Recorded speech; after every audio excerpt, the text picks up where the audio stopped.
like that's my goal. That's why I've been trying to be a champion of just being a good person, right? It's like, shoot, just let's take care of everybody. If we're playing video games for, you know, like we're playing video games. Like let's Gotta not have a make it. good time. Yeah, like right, we gotta have a good time, and it's an entertainment. This is an entertainment business. This is just a new entertainment business that's being created. Hey there, gals and guys, Vetemor here with the latest episode of the Vetcast. Our guest today is Timboslice, founder of the Mafia community and a big investor in the GameFi space. So, how's it going, bro? It's going good, man. Happy to be here. Going really good. It's good to have you, bro. It's good to have you.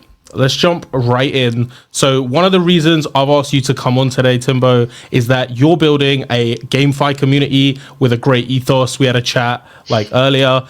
Could you share with us your journey into how like this came about and your vision for your community? Yeah, so it's actually funny. I was 15. I started mining Bitcoin with my now business partner, and before we almost blew up our computers with that, trying to do that.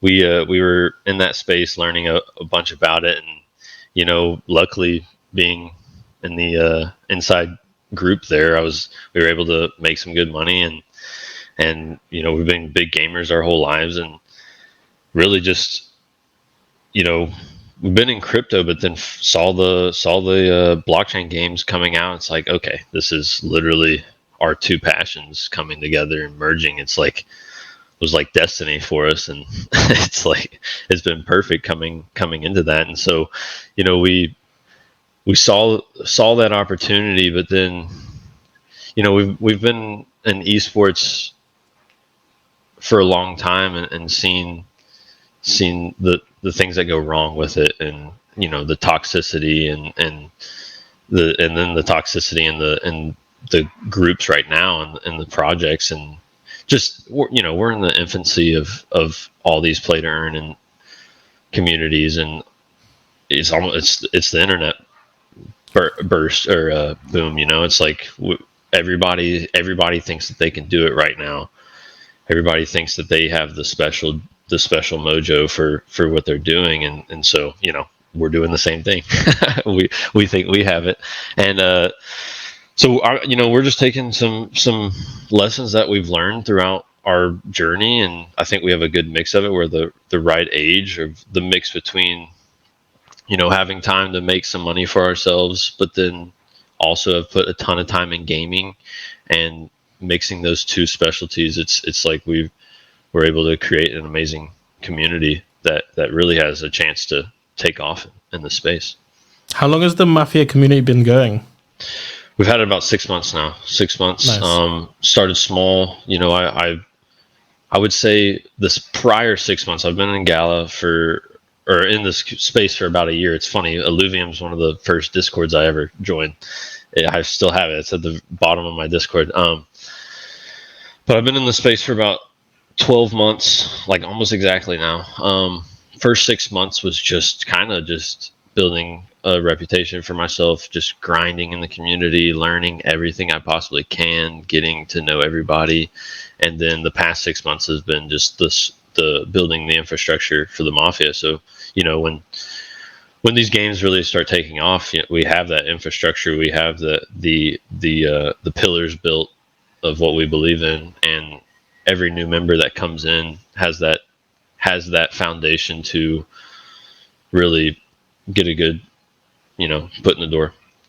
And like for somebody that just hasn't heard of the Mafia, it's completely new to them, like what exactly is this community? What's your vision for it, like long term? Yeah, so the Mafia, from the face value, it's an esports organization. Our goal is to hands down be the best esports organization in the GameFi space. We believe that we know exactly what we're doing. Not exactly, but we know what we're doing. We know that space. We know how to game. We know we know what culture we want in our group that we have, that's been lacking in other groups, and really having some foundational morals that that can change the community and build a growing culture. So that's our main goal, esports. But then it's much more than that down there. Web3 opens up everything. We're doing music, we're writing a book, we're building websites. We want to be the place to go for gaming. You can all these games, there's so much information. We just want to be the best community that you can get into for those games. Then we have, so our mantra right now is, the Mafia is where we unite gamers, asset holders, and innovators. And the asset holders are our engine. They're the like foundation. They have the the assets that build up the Mafia. The gamers are our fuel, and they're the ones that fuel. They're our gasoline. They fuel the engine and really make us propel us forward. And then the innovators are our oil. They keep us healthy. They help bring innovative ideas and grow the Mafia, because esports, and luckily I think it's perfect because we've gotten to see some esports organizations build up through the past probably 5 years, really actually propel a little bit, and getting to see some like how that business model works, seeing the problems that go into making an esports organization. And it's a lot more than just gaming. It's so much more. It's like any sport. We're branding our guys as athletes. This is to me, I've kind of seen the writing on the wall. It's like people are like, how can you make money in gaming? And I'm like, we've been playing sports for centuries, right? Yeah. It's like, it's just a different sport. So, and think about all our sports, all the things that go into it that are not actually the playing of the sport. So that's what we're doing, and we think we have something special. We have an awesome like family now, and we're going to catch fire once these games start coming out. So you're a tight knit community of asset holders, and you're creating a community for both of scholars and just general Yes. community, as well as like just to be competitive within the esports of GameFi, right? Correct. And I do want to emphasize, we are gamers at heart, right? We care about these guys. We care about this place doesn't work without the gamers. I think people haven't really, it hasn't hit people yet. Like with games not being fun, and like we need fun games. These need to just be normal games for people to come into. Yeah. And we really just care about them. It's not about making money. For some people it is, and we cater to those people a little bit, but it's not. Oh, that's our business partner. Yeah, no, we care about the gamers, and we want to make sure that they do things right. I think like one of the things you were saying when we were chatting before is like that you sort of don't try to just be like some kind of a group that's just taking, because a lot of like guilds and different things, they go into a game essentially, and they have an extraction model where they're just sort of taking value and profit from those games, and you guys are sort of trying to add value as well. In what ways are you trying to add value? And you also mentioned, I think, that you want to do at least like 51% or more to the scholars if you ever are doing scholarships. Yes, yeah, no, so yeah, all these projects and communities is, it's perfectly fine, right? You're totally allowed to take value from communities, and if you're selling a product, you can do that, right? But we're seeing a little bit of a culture here where people are extracting value, and it's all on promises, right? And that's, hey, you do it, that's a high risk, high reward business model. It's like you can do that, and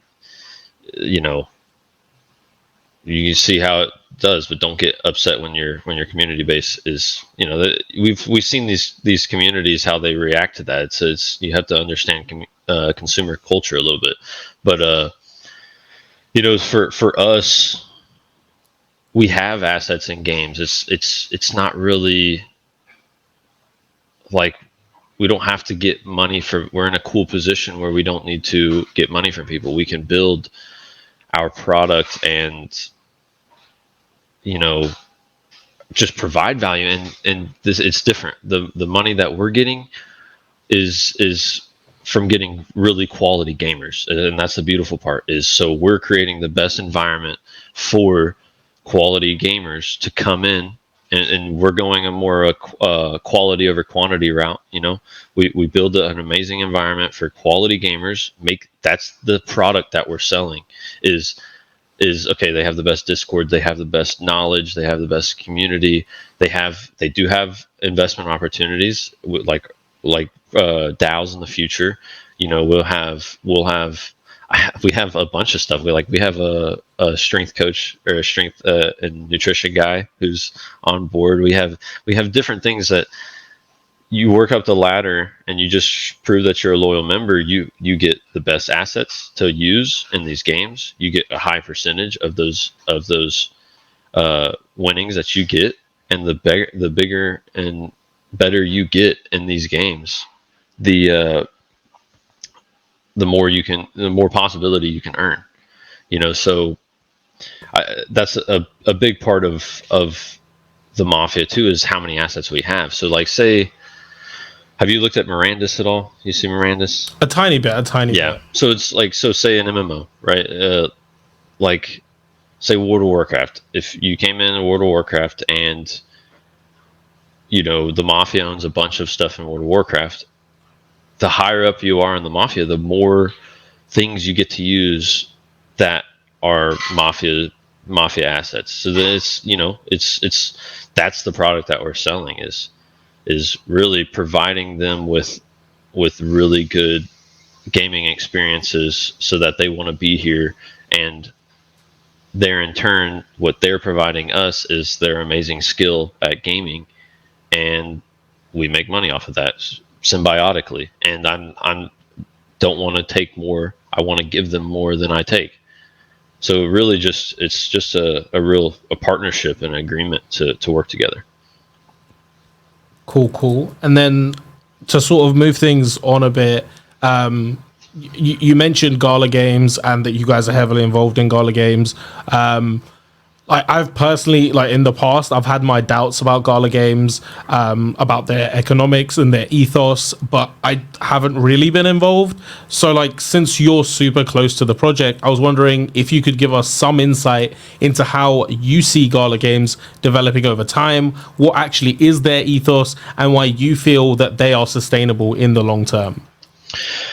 Yes. I definitely, I think they've kind of gotten in the trenches a little bit, and definitely they're in the learning stages, just like everybody else, learning how to communicate their ethos to everybody, and what they believe in. I know that's what I was kind of talking to you about earlier, is for me, like, being a deep inside guy, I know their ethos. They care about, they have preached forever how they care about the gamers. Like, that's what they're doing. They're a gaming company. They don't like investors.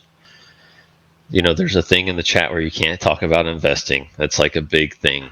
No investing talk. And I get it. It's like they don't like the Roy boys and the people who are just there to make money. So they are a champion of that. Now, have they rubbed people the wrong way doing that, maybe jumping to conclusions a little too fast on some people? Of course, but like, deep down, they're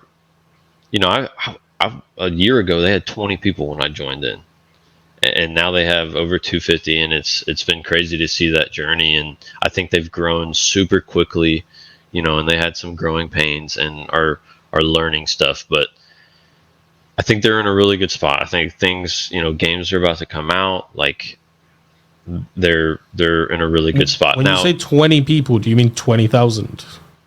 No, 20 employees. Sorry, 20 employees. Oh, employees. And Okay. yeah, so I was like, they what? were 20 employees working at Gala, and then now they have over 250. And it's like I've seen that. Like I knew everybody at first. It was weird being in a community or being a community member in that. But no, back to what I think about their economics and stuff. So they're kind of positioning themselves to be kind of a Steam ish. They said it's a little different, but like essentially they're like they're the blockchain tokenomics experts is what they're positioning themselves as, and then they bring on development game development companies, and they're trying to build an ecosystem where any game company can come on if they want to. They just have to then they have to pass the founders nodes. The node holders get to vote on what games get to come in, and eventually it'll be a self-sustaining thing where all these games can come in whenever they want. Each game will have their own individual coin, their own cryptocurrency, and so pretty much it's all they're all independent, just like Illuvium is independent, Star Atlas, but each game within the Gala ecosystem will have their own independent cryptocurrency. But they're basically all set up by. So it's almost like Gala Games. If you're like a game developer, but you don't know shit about crypto, but you want to get in the GameFi space, you go to Gala. You can potentially make a game for Gala, and then Gala helps with the sort of making it into a like gamified, like tokenomics and everything in the back end of that. Like they'll manage that side of it. Correct, right. They're like it is definitely a partnership for them as well, because it's all connected And to then Gala takes like revenue from what each game makes, or how does that work? that is unknown. Okay, I would the so the node ecosystem is a huge foundation the of the Gala ecosystem. So you have founders nodes are 50,000 high. They're almost sold out. I can't remember how many are left. They're pretty close. They're really expensive now. Those are going to be the like foundation, and instead of Bitcoin mining or something, we'll have nodes, and these nodes provide networking power to the ecosystem, and pretty much decentralizes the servers. So everything's going to run on those. Gala Music is doing the same thing. That's another thing about Gala is they're doing so much. They're doing Gala Music right now, which is going. They have Snoop Dogg, and they're really pushing that and stuff. But the nodes are going to be huge. Each game has their own nodes. So uh, my understanding is that the Gala is getting a lot of the distribution from those nodes. So there's daily distribution of Gala. Half of it goes to the founders nodes and split between those founder nodes. Half of it is to Gala. I would assume that it is going to be very similar with each game. And we're going to learn much more about that once those games start coming out, and we get to see that in action. But like each game will also sort of have its own individual economy, and Correct. so what if one economy sort of collapses or doesn't work out, another one the rest are unaffected, kind of thing. Yes, that's the whole point, right? It's like we can bring games in and they're completely separate. They don't have to. They get to push their game, right? They get to have their own websites. They get to be a part of it, but they're in the Gala ecosystem, and Gala will push them, and it's just a mutual partnership of pretty much. They're building their own chain, so it's very similar to Solana and stuff, where you can come build your game on Solana. Well, they've just chosen to go the route of you can come build your game on Gala chain, but it's more of a partnership now. Gala gets a little bit more of the direction of it. rather Yeah. than letting everybody go free on Gala chain. So definitely more like they're going to be So in it's a charge of everything. centralized chain that allows for Right. games. Right, right. Decentralized, central. Right. It's like Yeah. it's flows right in that weird gray area right now. So yeah. Because there's a level of decentralization, because obviously there's like the nodes having like able to vote on like which games go Right. on and stuff like that. Right. But Definitely, there's yeah, definitely centralization, which is I yeah. think we're learning that everybody got so gung ho on decentralization, and we're seeing that sometimes it's hard to build with full decentralization. But yeah. Yeah, like a big project needs to have some kind of centralization. As for like, is this the best way to do GameFi? Like, I'm not gonna say yes or no, Right. but it's definitely one way, and I think Gala's had an interesting vision in seeing that about this space, what's possible, and sort of setting something up where people can just come and build, even if they don't know anything about, crypto or how to like build the back end stuff, because that's really the hardest part when it comes to building a blockchain game. Is that right now, just the kinds of people that are needed to program that stuff in, they're just really hard to come by and very expensive. So if they're the ones doing that, like fair enough if they're taking a cut. As for like the actual games building on them, if they're going to be successful, obviously Gala will be successful, but there will potentially be some that just aren't that successful, but then their economies, like, they can collapse and without affecting the rest of the ecosystem, which makes sense. Right.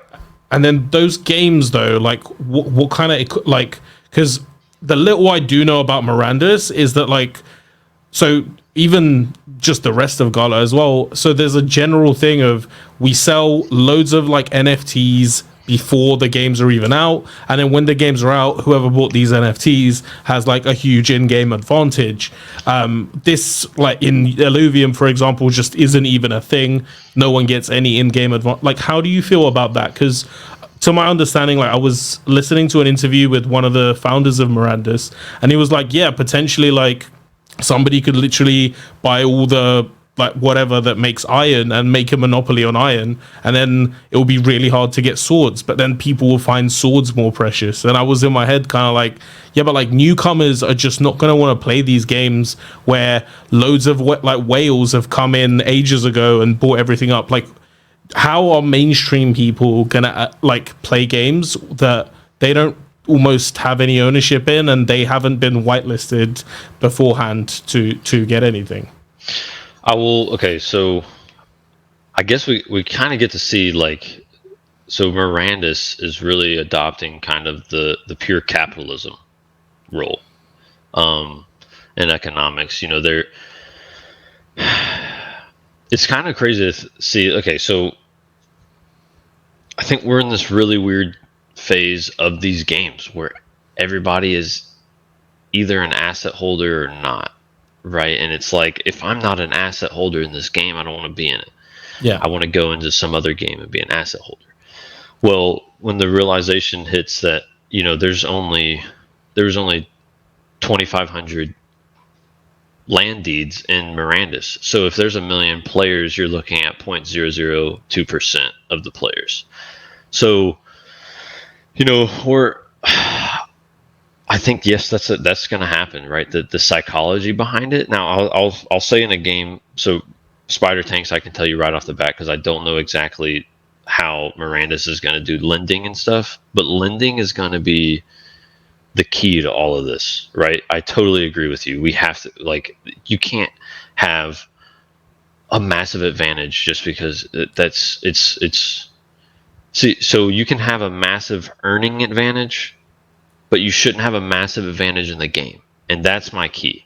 And that's the key that I've tried to really push with people. And so Spider Tanks is a really good example. So in Spider Tanks, you can go buy all the ancients are the best tanks. You can go buy all the ancient tanks if you want to, right? But if you're not a good gamer, you're gonna lose. So the way that Spider Tanks works is, it's a skill based matchmaking, And if you're in ancient tanks, you don't get to go play the common tanks, the level zeros, the bad tanks. You have to face the highest of the high tanks. And if you're bad, you don't. That skill-based matchmaking screws you because you don't get to go below. You have to stay up. So you have to be really good. And so that's where the Mafia comes in, and why I built the Mafia is because I'm like, okay, I saw this. It's not just free money. It's you have to be good, and that's why I'm getting in the gamers, and that's why I'm going to empower the gamers, because I know that these games need to be fair. They have to be. So yes, you can go buy it and get a massive earnings potential, but you can't just buy your way to just blow up everybody. That's not fun. I can't just buy the best tank and beat everybody all the time. Can't happen. That actually makes a lot of sense. Being able to almost everyone actually is on an equal playing field, but if you've got a more expensive asset while you're playing the game, you could be earning more money potentially. But then like you still require that skill, and if anyone that gets in the game, even if they're playing it for like little money, or but I don't know if you can even play for no money, but you can still play the game, just not earn, or just play the game for little money, little reward, but then you don't get an advantage because your asset is necessarily worth more, so that the game's still on a flat playing field where everyone can play.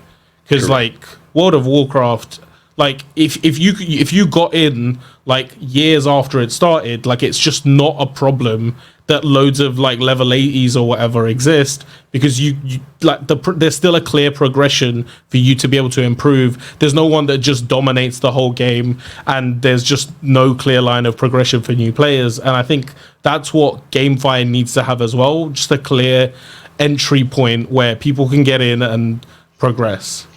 Right. So in Mirandus, I just was able to think of the key things for Mirandus. So these games are going, the key asset holders, they're almost like the government of the game, right?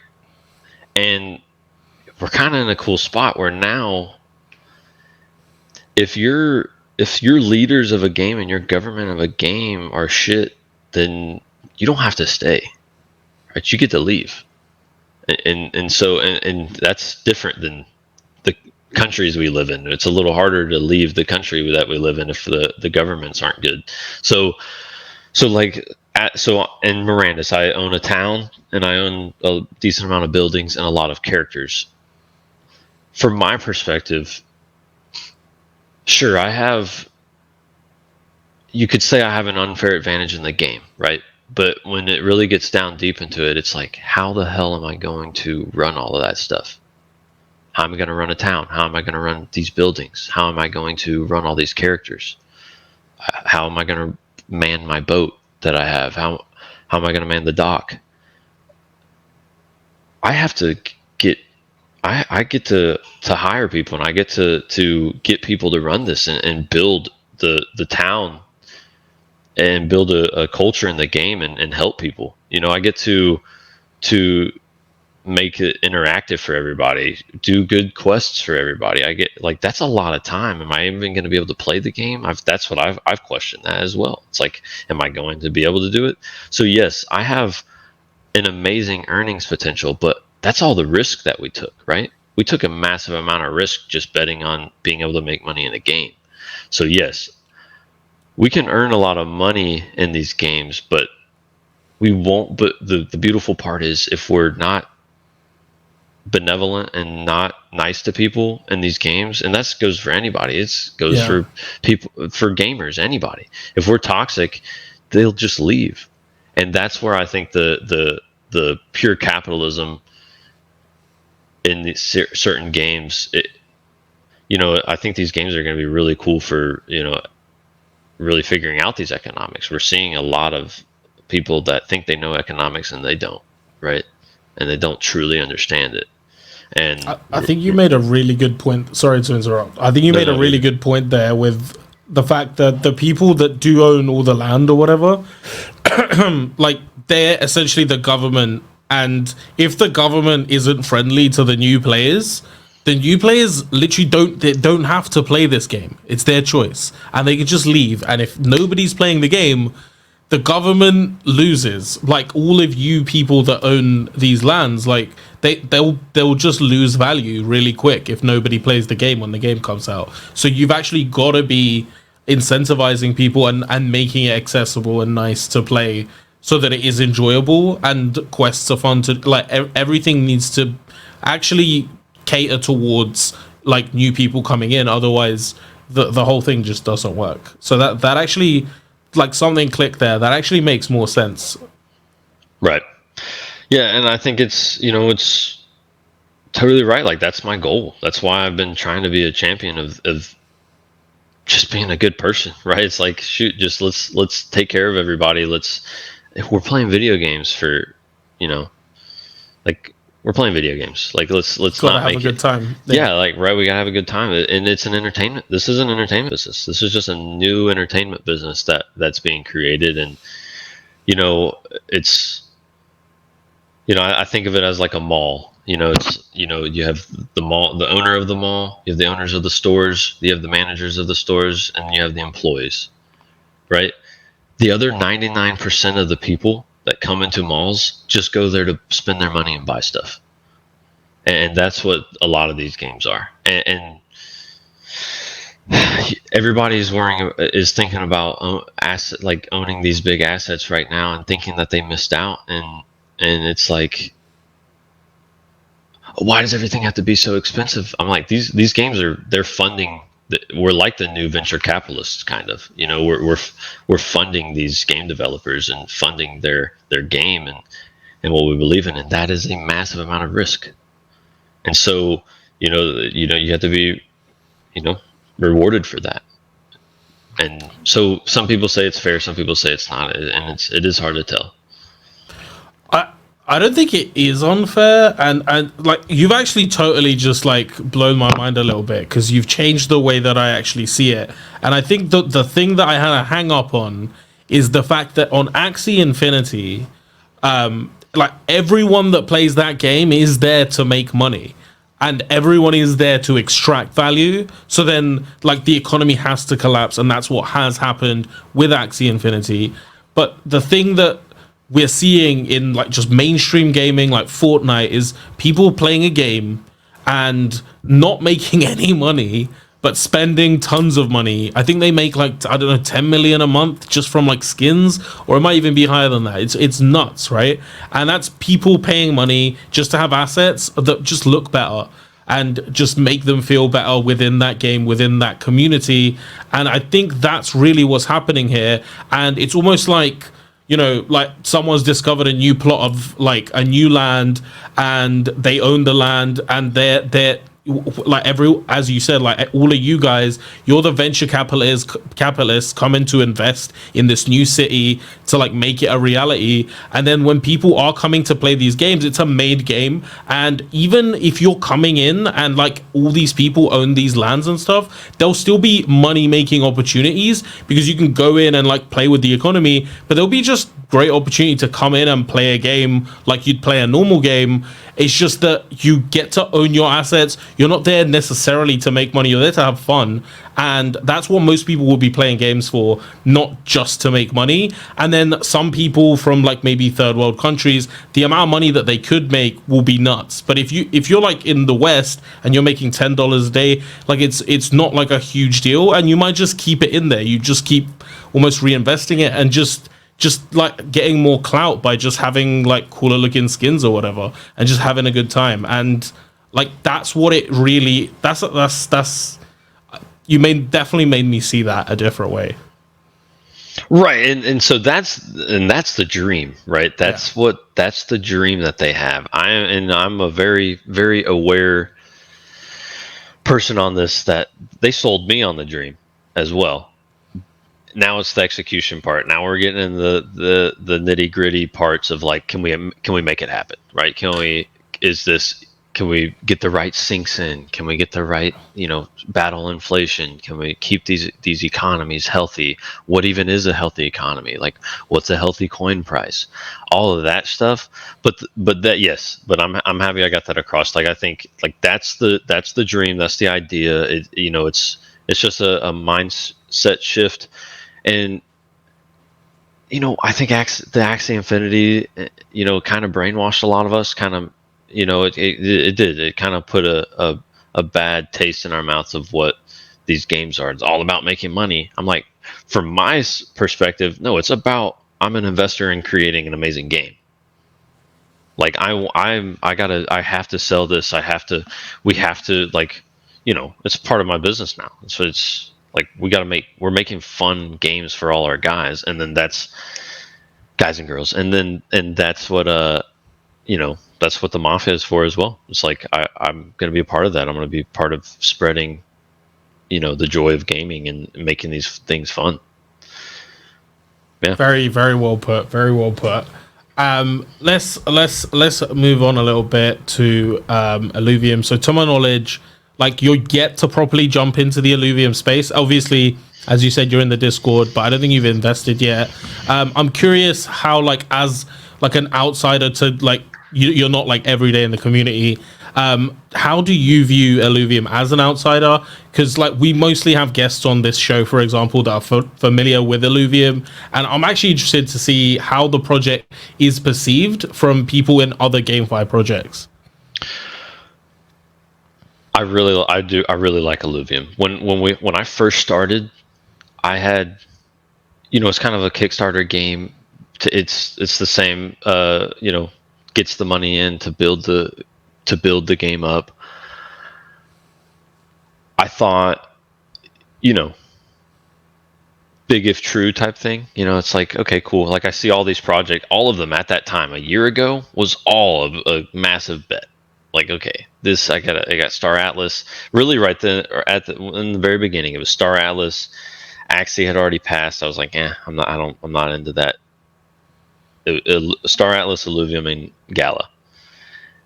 And so it was those three that I really clung to, and I clicked Gala and went that route. And you know how it is. You've been locked up in Illuvium. It's time intensive, man. It sucks up everything. And to be the one of the number one, info holders in the game, like to know that community, to be invested in it, to know the deep nitty gritty of it. And so I just haven't had time. Now. I had to let it. The reason why I didn't get in to begin with was I needed it to mature. Now, as it has matured, I've really liked it, but I haven't had the same opportunity to get in. And now I'm like, okay, like, it's definitely one of those games that I believe in, and I love the style, the Pokemon style.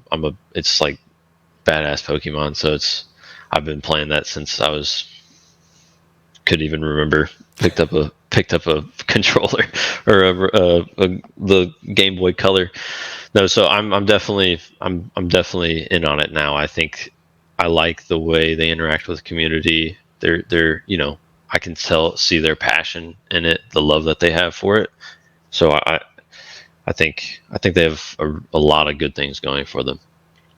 I also really like the economics of Illuvium. They're definitely different from anything else I've seen out there, because they've gone for, like, within the game, they've gone for, like, almost like a play-in card approach, where you pay to travel, which is basically like buying a pack of cards.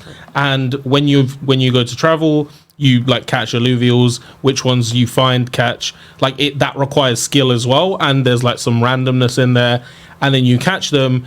And then, but, like, the reason why they kind of, it's unlimited is that there is an infinite amount of alluvials out there, and anyone can catch them. And then what makes them rare is that every, like, 6 months, maybe 12 months, they put an end to all of that like card production.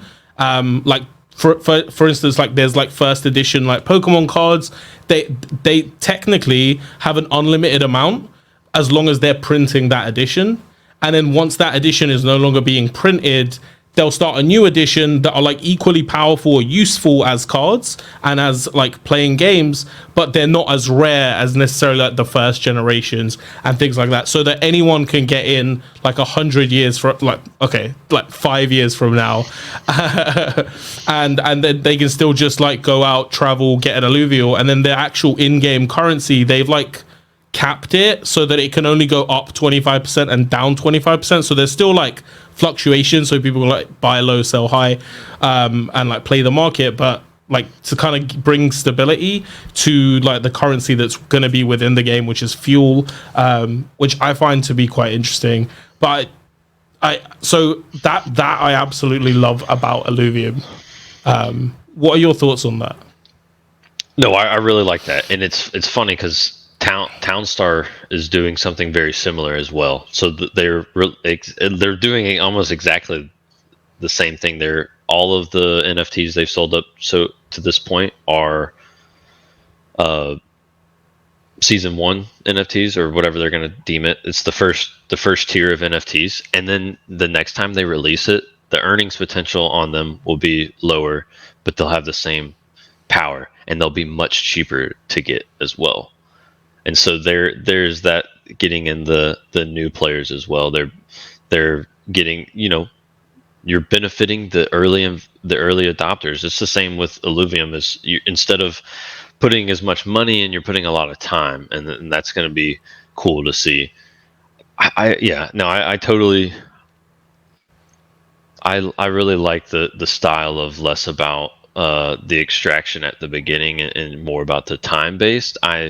I'm a big guy on the time. I think that's why I've been pushing the gamers so much. Is I think you should have to put a lot of time in. You don't just get to make money for free, right? Like you got to put that time in. These are games. It's not going to be easy. Like it needs to be hard. So yeah, no, I really like that. I think it's good. It's like right, and that's what we were talking about before, right? That skill has to be there. You catch those late. You catch the third generation of whatever alluvial, it still is powerful, but you weren't there at the beginning.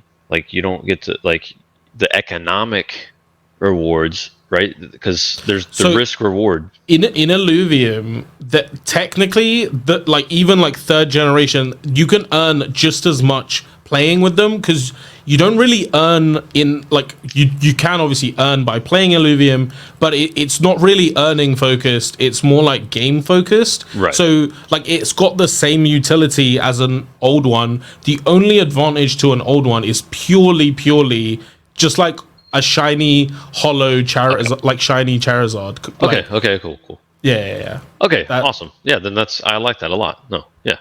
Yeah. But it's actually sort of the same thing as what you're saying with Townstar, because it will just be more valuable later on, for it being like just first gen and rare for that reason. Right. Although that is obviously speculative.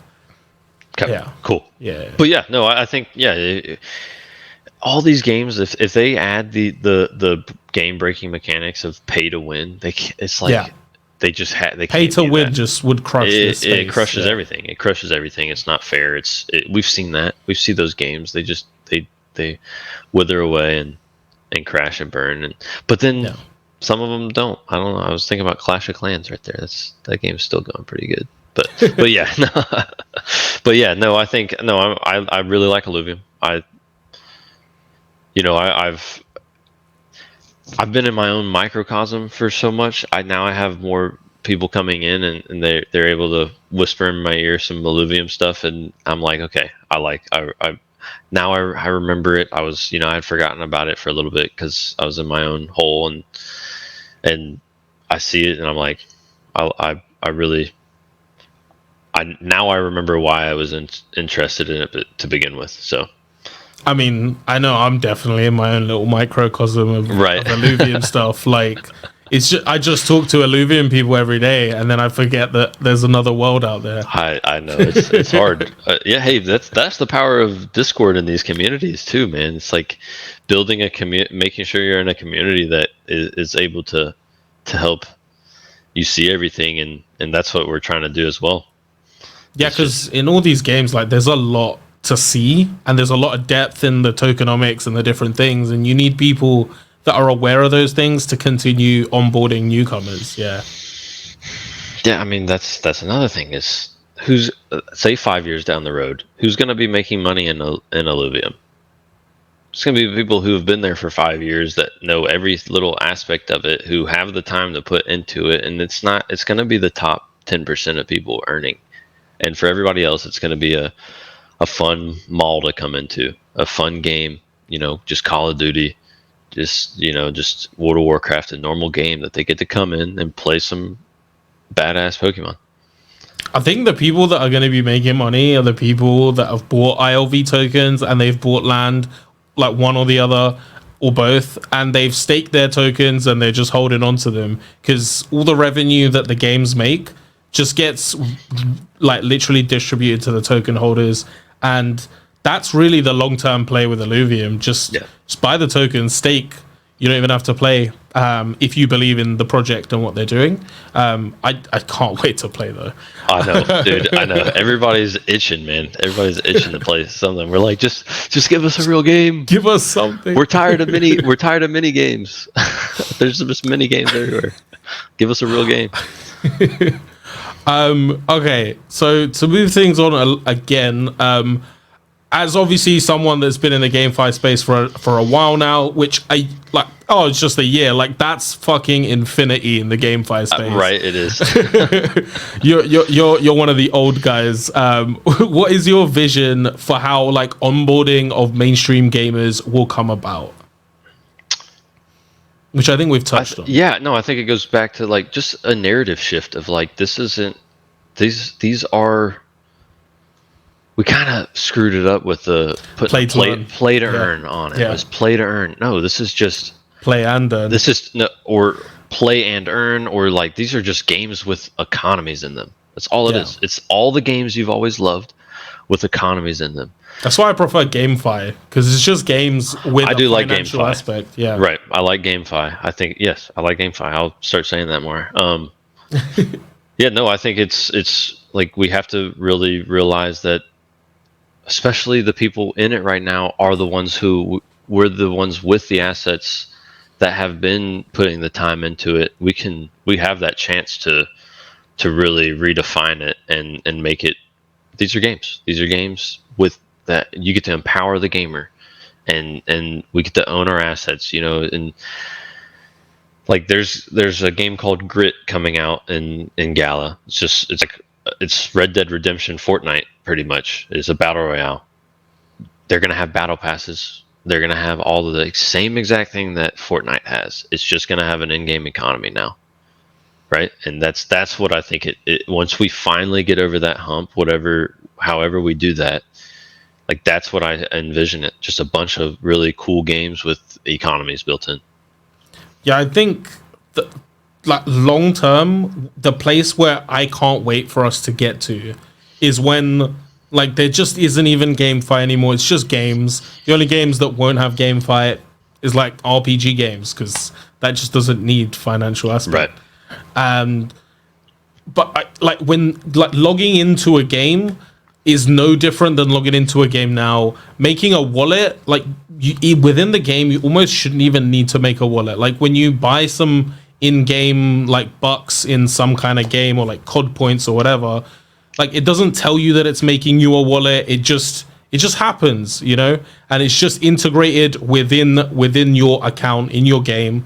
And then maybe having some kind of like KYC potentially, but just being able to play the game without having to think about, without even knowing that you're involved in crypto. That's where I think it's really at. And when AAA games are coming into the space, and like that's really what we need for mainstream, is when the games here are as good as the games that people would anyway play, because you can't convince someone to change the way they do something to another thing unless you can provide them something that's not just slightly better, but like better enough that it's worth the effort of switching over, right? Yeah, I think you hit that right on the head. That from a technological standpoint, we're not there yet. Like we have a lot of work to do. Yeah, we do, and like some we need to be able to. Somebody's got to be able to get on a console right? It's like you got to be able to get on a console and play. That's how they've always played, right?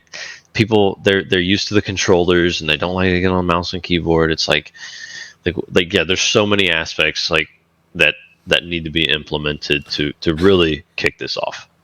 I'll be honest. I'm a console gamer. I have been my whole life, and then I have to. so then I just bought an Xbox controller, plug it into the PC, and it still works. You could no, I do that. I do that on some, but it's like it's there's just the whole the weirdness. Although I've been watching the sales of stuff. PC sales are going up still, and console sales are slowly plateauing. So we are in a good little shift there. PC is becoming a big thing. Yeah. But yeah, no. From a technological standpoint, we definitely have a lot of work to do.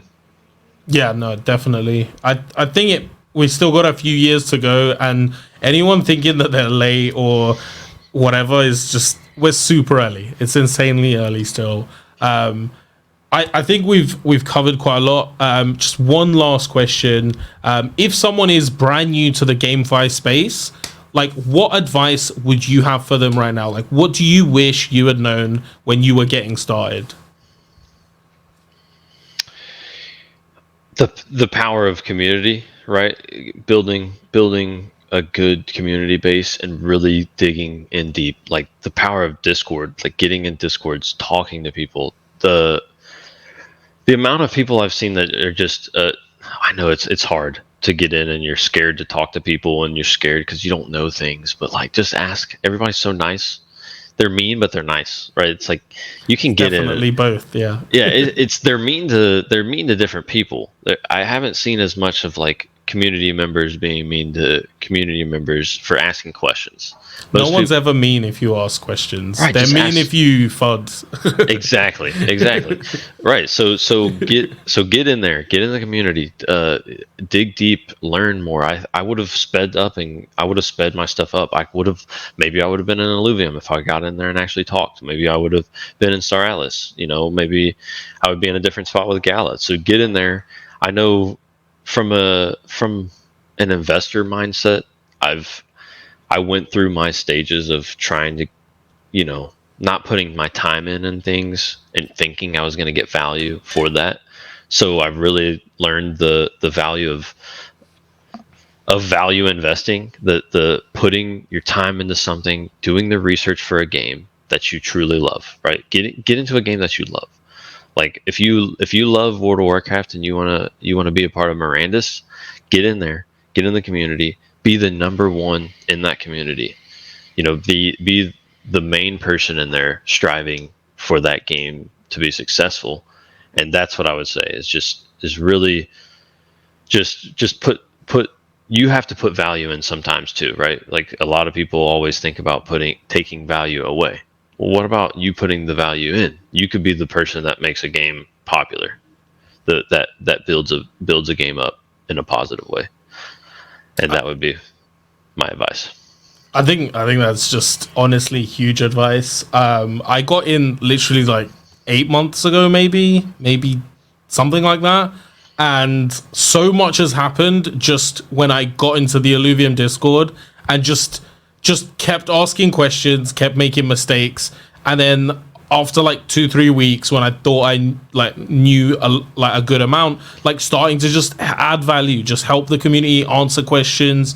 Like I know, when I started doing that, I wasn't like the only person doing that. I know people that were just helping people in Discords, and they're now like the community manager of Guild of Guardians. I'm friends with him, and I remember when I had like no subscribers, and we were just guys in a Discord, and it's like what, and like things just happen when you just not only expose yourself and ask questions, but then like add value as well, because like there's tons of people that don't know what you know, and if you don't know anything, there's tons of people that will answer your questions if you just ask.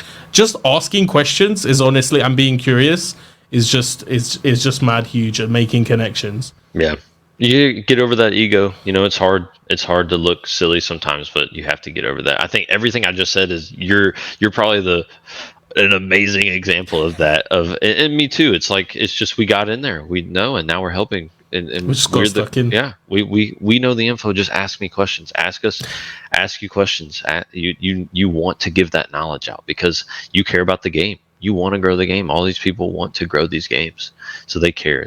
They want to help you. Yeah. So, yeah. but yeah. I also, just before we finish, I gotta say, like, bro, you don't have a YouTube channel, but you probably should make one, man. Yes, we're working on. Just do podcasts with people. Like, I'll do a podcast. I definitely will. We are working on a YouTube channel for the Mafia. We have a Twitch channel. We are working on all these. I'll send you the link tree with all of those. That'll be much easier. And yeah, no, we got a lot of work to do. A lot of work to do. It's been, we're kind of just capped by time. Really, really seeing the power of time here, and hey, that's the power of building a team, right? Yeah, you guys are still in like builder mode, head to the ground. If anyone wants to like find you, get involved, maybe collab with you, maybe like build with you, where can they find you? Where would you like them to go? Definitely join our Discord, our main Discord. I'll send you that link. It's in the description. In the description, and that's the best place. Come, just message me. Just in general, hey, like just we have an entire team that wants to work. We have opportunities for stuff, and really the Mafia is just about coming in.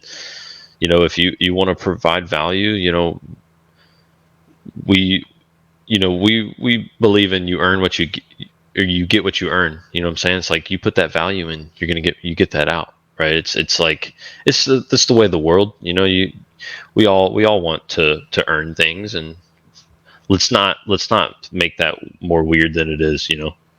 So yeah. Just come in, talk to us. Just you want to be a part of the community, and you want to do something with us, and just tell us. Well, if anyone's interested, definitely head over there, see what they're all about. Thanks for coming on, bro. It's been an absolute pleasure. Hey, that was awesome. I appreciate you, and I look forward to talking to you more. Take care, bro.